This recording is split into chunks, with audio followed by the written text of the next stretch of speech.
step before me. Jesus said unto him, rise, take up thy bed and walk.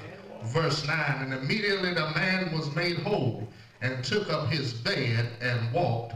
On the same day was the Sabbath.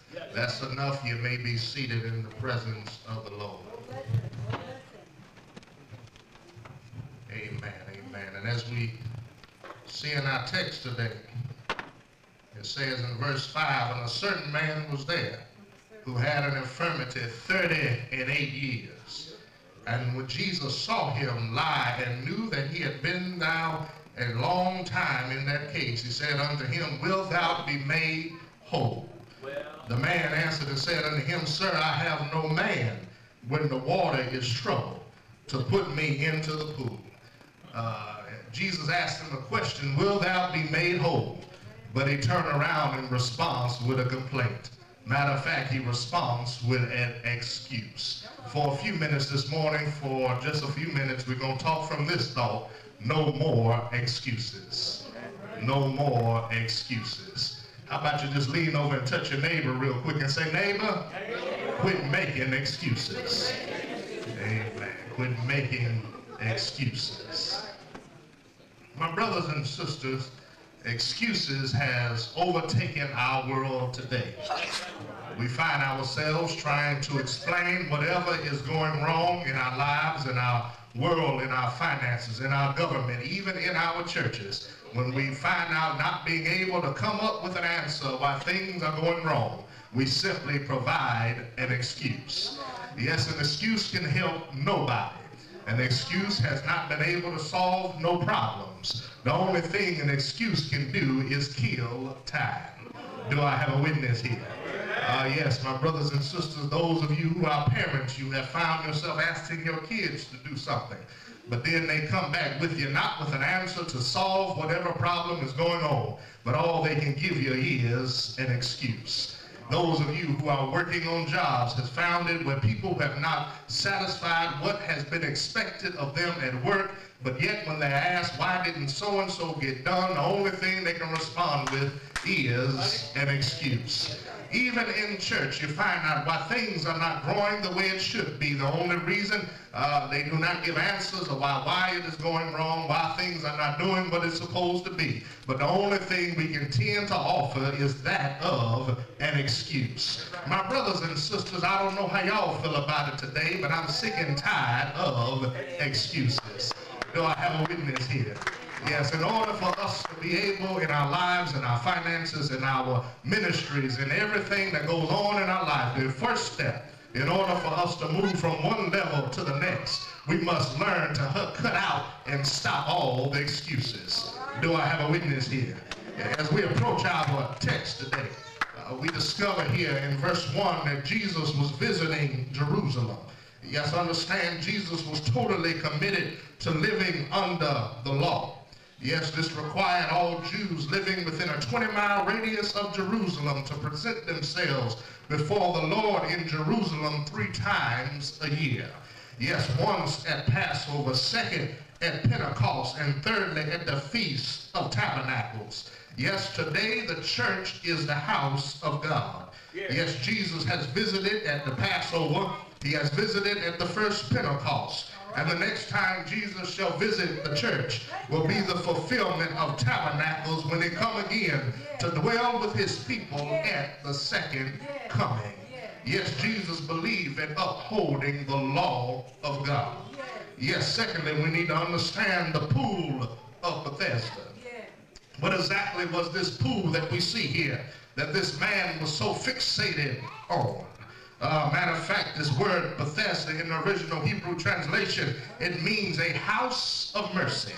Yes, near the sheep gate, so that the sheep was coming in to be sacrificed into the temple. They could first of all be washed in the pool. Yes, as we see here at this pool called Bethesda, we see here 5 porches or 5 shelters for those who were sick. And understand, though the number 5 is the number that illustrates and represents the number of grace. Yes, the number 5 is the number for grace. The Bethesda is anything but what it's supposed to have been. Remember, Bethesda supposed to have been a place and a house of mercy. But yet at this pool of Bethesda, we see nothing but misery and sickness surrounding this pool called Bethesda. Understand, my brothers and sisters, how does it feel when the thing that you are in supposed to be right and the thing that you're in supposed to be good, but it's everything what it's supposed to be? Do I have a witness here? Yes, the church supposed to be a hospital for the sin sick, but when it seems like nothing is going on to help those that are sick with sin, we put ourselves in a Bethesda situation.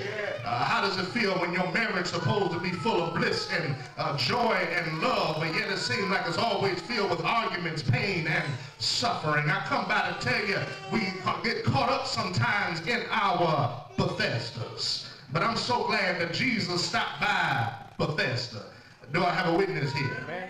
Yes, Jesus, he stepped in and he began ready to visit in Bethesda. This place, Bethesda, supposed to have been a place of mercy, but yet it ended up being a place of misery. And I want to tell you today that Jesus will come into your place of misery right along with you. Do I have a witness here?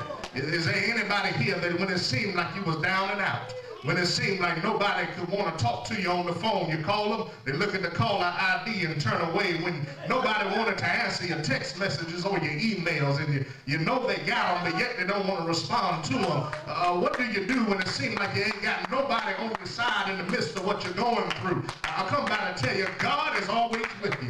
For he said in his word, "Lo, I'll be with you always, even to the ends of the world." Do I have a witness here?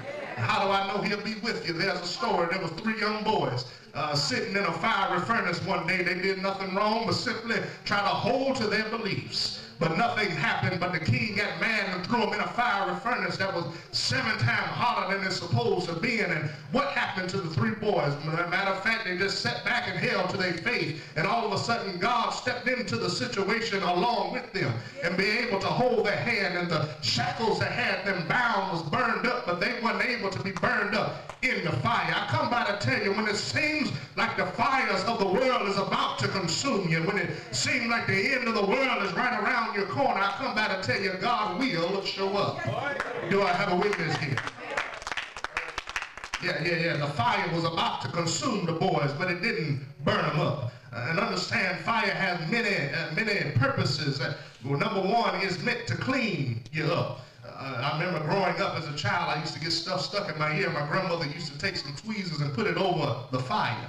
And then she would stick it in my ear to pull out what was ever in my ear. I always asked her, "Why are you doing this? Why are you putting it over the fire?" She said, "The reason I'm putting it over the fire is to sterilize it."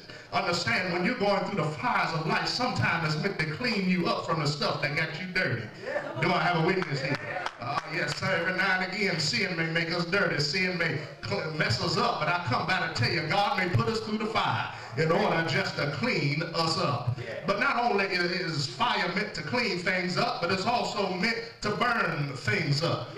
When you got stuff going on in your life that you know shouldn't be there, when you got gossip going on and pain going on and you got sin all around you, I come by to tell you the fire will be there to burn things up. But not only is fire meant to clean things up, not only is fire meant to burn things up, but I found out that fire is meant to show things up. Yes, you use fire in order to see your way through whatever you're going through. I come by to tell you, when God put us through the fire, it's not meant just to burn us, it's not meant to clean us up, but every now and again, it's just meant to show us how to get back to God. Do I have a witness here? Yeah, let's keep on looking at the text. The story goes on. We see here, we see the circumstances. Jesus is now on his way to Jerusalem. While in Jerusalem, he passes by this pool called Bethesda. And while he was there, he see a paralyzed man. Matter of fact, the text says he had been an invalid for 38 years. Yes, this is almost a full lifetime for some people. Yes, he had spent most of his life on a bed paralyzed. Yes, you can only sit back and imagine the pain and the agony that this man had gone through for 38 years. Yes, imagine and look at the significance of the number 30 and 8. Yes, it speaks of the number 3, which is supposed to symbolize the number of God. And we also see the number 8, which